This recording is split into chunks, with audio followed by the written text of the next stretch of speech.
देशातल्या उद्योगपतींचं कर्ज माफ होऊ शकतं तर महाराष्ट्रातल्या शेतकऱ्यांचं कर्ज माफ का होऊ शकत नाही असा सवाल राष्ट्रवादी काँग्रेसचे अध्यक्ष शरद पवार यांनी उपस्थित केलाय। ते अहमदनगर इथल्या भेंडामध्ये बोलत होते।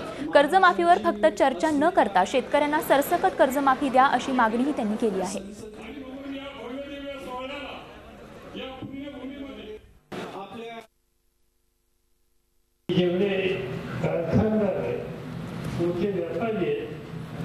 त्यांची परिस्थिती फार वाईट आहे म्हणून 82,000 कोटीचं कर्ज त्यांचं काल माफ केलं।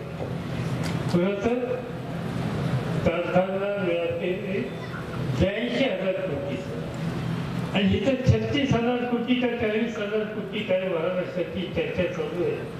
त्याची चर्चा चालू मुख्यमंत्र्यांचं मी भाषण ऐकलं, मी त्यांना ऐकवलं ते की महाराष्ट्रात आम्ही सरसकट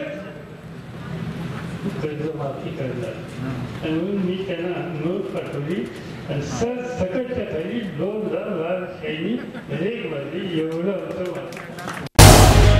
झी 24 तास रहा एक पाऊल पुढे।